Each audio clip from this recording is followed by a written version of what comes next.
16ই December বাংলাদেশের বিজয় দিবসকে নিয়ে নরেন্দ্র মোদী একটি পোস্ট দিয়েছেন।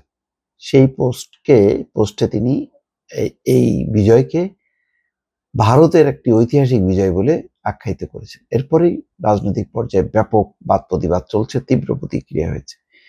কিন্তু তারপরও বাংলাদেশ মোদীর এই বক্তব্যের প্রতিক্রিয়া জানাবে না অথবা প্রতিবাদ করবে না। কেন করবে না তার একটা প্রেক্ষাপট আছে। বাংলাদেশ আর বিরোধটা বাড়তে দিতে চায় না, এটা একটা কারণ। সেই কারণে একটু নমনীয় মনোভাব প্রকাশ করছে।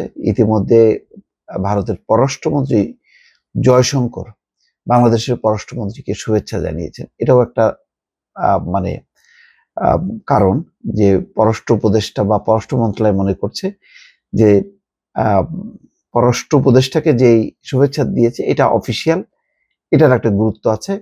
আর নরেন্দ্র মোদী যেটা বলেছেন এটা একটা রাজনৈতিক বক্তব্য, সুতরাং মানে তার মতো রাজনৈতিক বক্তব্য তিনি বলেছেন, এর প্রতিবাদ বাংলাদেশ করতে চায় না। যদিও বিভিন্ন পর্যায় থেকে দাবি আছে যে অবশ্যই যাতে নরেন্দ্র মোদীর এই বক্তব্যের প্রতিবাদ করা হয়। খবরে বলা হচ্ছে বাংলাদেশের মহান স্বাধীনতা যুদ্ধের বীরত্বপূর্ণ অর্জন তথা বিজয়কে ম্লান করে 16ই ডিসেম্বর কেবলমাত্র ভারতের ঐতিহাসিক বিজয় বলে দেশটির প্রধানমন্ত্রী নরেন্দ্র মোদী যে টুইট দিয়েছেন তার কোনো আনুষ্ঠানিক প্রতিক্রিয়া দেখাবে না পররাষ্ট্র মন্ত্রণালয় তথা অন্তর্বর্তীকালীন সরকার। এই নিয়ে দেশটির ঢাকাস্থ দূতকে তলব বা কোনো প্রোটেস্ট নোট পাঠানোর চিন্তা আপাতত নেই বলে জানিয়েছেন সরকারের দায়িত্বশীল প্রতিনিধিরা। এটাকে মোদীর রাজনৈতিক বক্তব্য ধরে নিয়ে ইগনোর বা এড়িয়ে যাওয়ার নীতি নিয়েছে সেগুনবাগিচা অর্থাৎ পররাষ্ট্র মন্ত্রণালয়। পররাষ্ট্র উপদেষ্টা মোহাম্মদ তৌহিদ হোসেনের বক্তব্যেও তার ইঙ্গিত রয়েছে। প্রায় 24 ঘন্টা অপেক্ষার পর মঙ্গলবার সন্ধ্যায় এ নিয়ে সেগুনবাগিচায় উপদেষ্টার মুখোমুখি হয়েছিলেন গণমাধ্যম প্রতিনিধিরা। মোদীর টুইটের প্রতিক্রিয়া বাংলাদেশ আনুষ্ঠানিকভাবে জানাবে কিনা এমন প্রশ্নে তিনি খোলাসা করে কিছু বলেননি, কূটনৈতিক জবাব দিয়েছেন।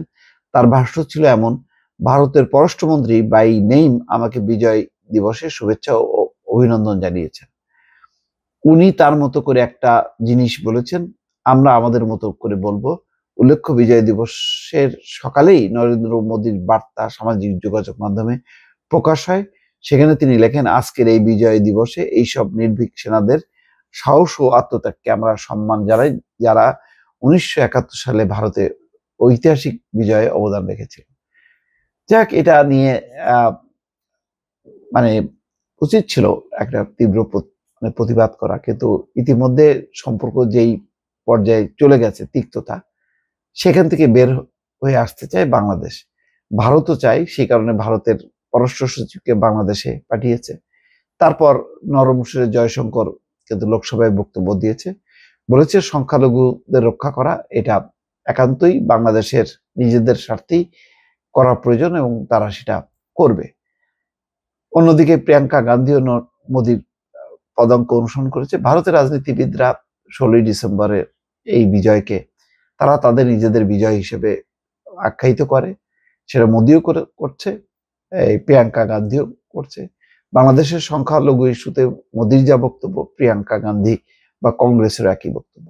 এই অবস্থায় ইতিমধ্যে সংখ্যালঘু ইস্যু এবং অন্যান্য নানা বিষয় নিয়ে একেবারেই মানে কিছুদিন আগে, এই মাত্র কিছুদিন আগে সম্পর্ক যখন তলানিতে চলে গিয়েছিল, ঠিক সেরকম সময় পররাষ্ট্র সচিব ভারতের বিনয় বর্মা বাংলাদেশ সফর করেছেন। সেই সফরের পর থেকে একটা চেষ্টা যে আপাতত আর মানে ঝগড়া না, প্রতিবাদ না, মোটামুটি একটা সহনশীল পরিবেশ বজায় রাখা। এখন প্রশ্ন হলো যে ভারত কতখানি সেটাকে আমলে নেবে সেটা বলা যাচ্ছে না, এবং সেই কারণেই তো 16ই ডিসেম্বর নরেন্দ্র মোদী যে বক্তব্য দিয়েছে সেটা থেকেই বোঝা যায় যে ভারত তার অবস্থান থেকে সরবে না। এখন বাংলাদেশ কি করবে সেটা হয়তো ভবিষ্যতে দেখা যাবে। আরো হয়তো এই একটি ঘটনা দিয়েই অন্তর্বর্তী সরকারকে জাজ করা ঠিক হবে না। দর্শক ভালো থাকবেন, আল্লাহ হাফেজ।